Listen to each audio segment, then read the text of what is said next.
The rain had started just as Mia stepped out of the old bookshop, clutching her worn coat tighter around her shoulders.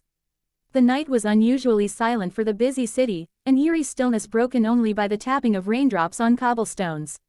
She hesitated, debating whether to wait under the awning or make the short walk to her apartment. But something pulled her attention to the narrow alley across the street. A sound, not just the wind, not the rain, a muffled sob. Mia's heart gave a sudden jolt. She told herself to ignore it. Cities had their shadows, their secrets. But curiosity mixed with an inexplicable pull drew her feet toward the sound.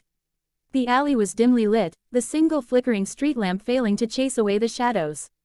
At first, she saw nothing. Then her eyes settled on a figure crouched near the brick wall, his head buried in his hands, a bouquet of crushed white roses scattered on the wet ground beside him. A man, a grown man, crying. Something about the sight made her chest tighten. She could have walked away. Should have walked away. But she didn't. Are you okay? Mia's voice trembled slightly as she stepped closer. The man lifted his face slowly, and for a moment, she forgot how to breathe. His suit, though damp now, was elegant, tailored, far too expensive for someone who looked so broken. His tie hung loose, his dark hair disheveled, his eyes red-rimmed. There was a rawness in his expression that pierced right through her. "Leave me," he muttered hoarsely, his voice rough from tears. But Mia didn't leave. She didn't know why. Something inside her whispered that his pain wasn't ordinary, that this night was more than just another night. "You shouldn't be out here alone," she said gently.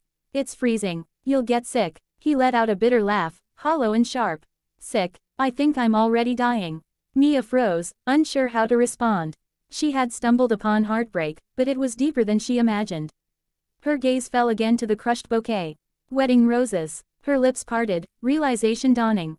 You were supposed to be married tonight." The man's eyes snapped up to hers, wide with shock. "How do you know that?" Mia swallowed. "The flowers. The suit. The way you look like the world just ended." For a long moment, he just stared at her as though she had unlocked a door he wanted to keep shut. Then, with a broken sigh, he dropped his head back into his hands. "She didn't come." His voice cracked. "She left me standing there in front of everyone. Hundreds of people. My family. My friends. The press. She never showed up." The words hung in the damp night air, heavy and sharp. Mia felt her heart twist. She didn't know this man, didn't even know his name, but the image he painted, the humiliation, the abandonment, was unbearable to picture. Without thinking, she crouched down beside him. Rainwater soaked through the hem of her coat, but she didn't care. She hesitated only a second before placing her hand gently on his shoulder. "I'm so sorry," she whispered. That small gesture seemed to break something inside him. The man, this stranger, turned suddenly, collapsing into her embrace like a child starved of comfort. His broad shoulders shook violently as he buried his face against her. She stiffened, startled, but then slowly wrapped her arms around him, holding him as the rain fell harder around them. It was absurd, reckless, dangerous, even, hugging a man she didn't know in a dark alley. Yet it felt right. As though the universe had pushed her here for a reason. Minutes passed before he finally pulled back, though reluctantly, his breath uneven. He wiped at his face with the back of his hand, trying to compose himself, but the vulnerability remained etched across his features. "You shouldn't waste your kindness on me," he said softly, his voice low and ragged. "And you shouldn't sit in alleys drowning in heartbreak," Mia countered, surprising even herself with the firmness in her tone. "What's your name?" For a moment, he didn't answer. Then, finally, he murmured, "Adrian." Adrian. The name suited him, strong, timeless, but wounded now by betrayal. "Mia," she offered in return. His gaze lingered on her, as though committing her name to memory, before drifting away again. "You should go, Mia. I'm no good company tonight." But Mia shook her head. "Maybe. But sometimes, the worst nights are the ones when you shouldn't be alone." He let out another broken laugh. "You talk like you know something about heartbreak." Her smile was faint, bittersweet. "Maybe I do." The alley fell into silence again, except for the rain and the occasional distant honk of a car. But Mia's mind whirled with questions. Who was this man, really? What kind of woman would abandon him at the altar? And why did she feel such an odd, unshakable connection to him after only minutes? Then, suddenly, the sound of hurried footsteps echoed from the street. Both Mia and Adrian turned sharply. Two men in suits appeared at the mouth of the alley, their eyes scanning until they landed on Adrian. There you are, one of them said sharply, relief and tension mixed in his tone. Mr. Blackwell, we've been looking everywhere for you. Adrian's jaw clenched. His whole demeanor shifted, stiffened.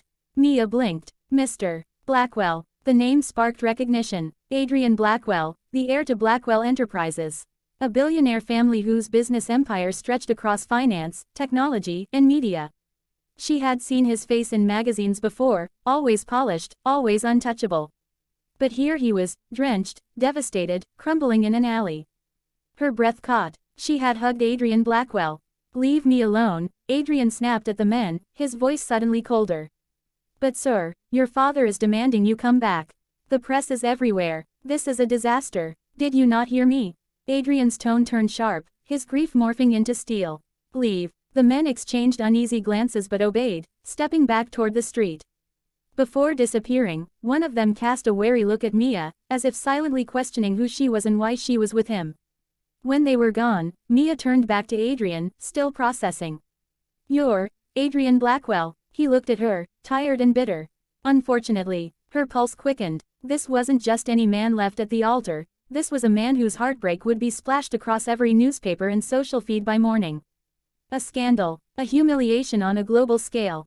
And yet, beneath the weight of his name, he was still just a man, broken and lost in the rain. Mia felt a shiver run down her spine. She didn't know if she had just stepped into a stranger's tragedy, or the beginning of something that would change her life forever. The storm had eased by the time Mia and Adrian stepped out of the alley. He still looked like a man shattered, but the raw tears had dried, leaving behind a quiet heaviness. Come on, Mia said softly, surprising herself. You can't stay out here. I live just a few streets away. You need to dry off, at least. Adrian hesitated, his sharp blue eyes studying her as if searching for an ulterior motive. She could almost see the battle inside him, distrust against the simple human need for shelter. At last, he gave a small nod. Mia's apartment was modest, a far cry from the glittering penthouses Adrian was accustomed to, but it was warm. She handed him a towel, offered tea, and watched him move like a ghost across her living room. You're not going to ask? He said suddenly. Ask? What? Why she left? Everyone else wants to know. Why not you? Mia met his eyes. Because it's not my business. And because, I think if you want to tell me, you will. His lips twitched, almost a smile, but it didn't last. He leaned back in the chair, staring at the ceiling. She didn't love me, he said at last, voice low. Not really. My father arranged everything. Our families wanted the merger. The wedding was as much a contract as it was a vow. I thought maybe, over time, we could make it work. But he trailed off, his hand tightening around the towel. She ran away an hour before the ceremony. Vanished. Mia's heart ached at the quiet devastation in his tone. He had been humiliated, yes, but worse, he had been abandoned, left to face the world's eyes alone. I'm sorry, she whispered. Adrian gave a hollow laugh. You keep saying that, but you're the first person tonight who means it. Silence lingered between them, heavy but strangely comfortable. Outside, the city buzzed with its usual rhythm, oblivious to the billionaire hiding in a stranger's apartment. The next morning, Mia woke to find Adrian still there, sitting at her small kitchen table, staring blankly at a cup of untouched coffee. His suit jacket was draped neatly over the chair, and his hair, still damp, fell into his tired eyes. You didn't sleep? She asked gently. He shook his head. Couldn't. Mia hesitated, then pulled out her phone. The headlines screamed at her. Blackwell groom left at altar, bride missing. $1 million wedding crumbles into scandal. WHO will inherit the Blackwell legacy now. She quickly set the phone down, guilt pressing into her chest. Adrian didn't need to see that, not yet. Do you want to talk about it? She asked instead. But Adrian only sighed. The world thinks they know me. Blackwell Enterprises. Power. Money. A name. But none of them see me. Not really. You did, though, last night, in the alley. His gaze met hers, piercing. Why? Mia swallowed, her cheeks warming.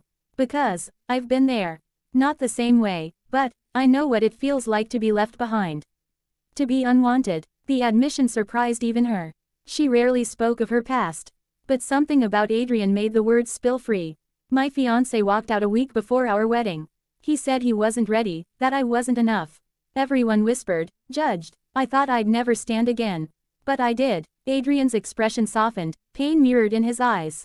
I'm sorry, he said quietly.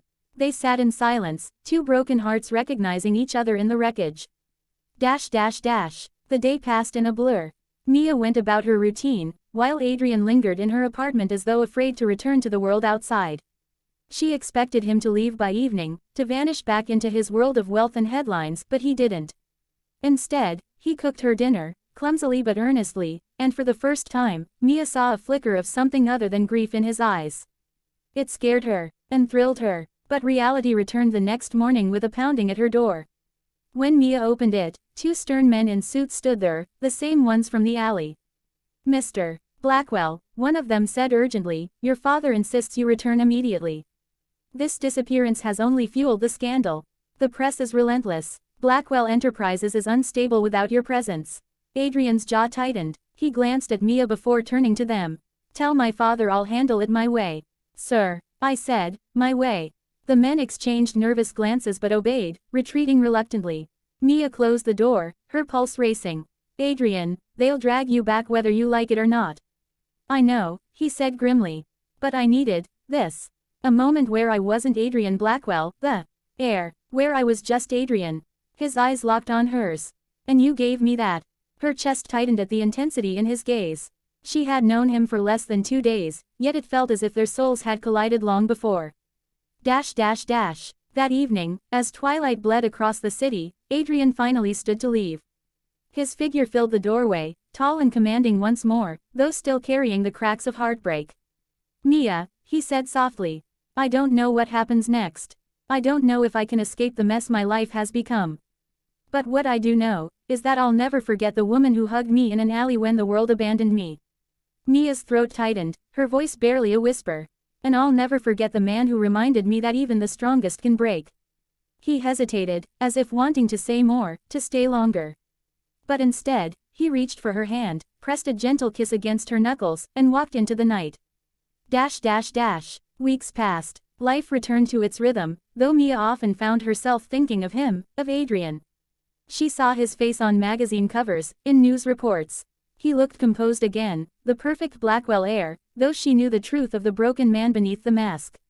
And then, one evening, as Mia locked up the bookshop where she worked, she turned to find him standing there, Adrian, in the flesh. Her heart skipped. "What are you doing here?" He smiled faintly, though his eyes carried the same vulnerability she had first seen. "I told my father I needed time away. Time to build something that was mine, not his. And the first place I wanted to go, was here." Mia's breath caught. "Adrian." He stepped closer, his voice low, steady. "I don't know what this is, Mia. But I know I don't want to lose it. You saw me at my lowest, and you stayed. That means more than all the money, all the power, all the empire in the world." Her eyes shimmered. "Are you sure? Because I'm not like your world. I don't have wealth or status or. I don't need any of that," he cut in firmly. "I need real, and you're the only real thing I've had in years." For a moment, the world stilled around them. The city noise faded, the night air grew warmer, and the distance between them disappeared. When Adrian reached for her, Mia didn't hesitate. She stepped into his arms, into the certainty of something that felt like destiny. The man she had found crying in an alley was no longer just the groom left at the altar. He was Adrian, the man who had lost everything, and somehow found her.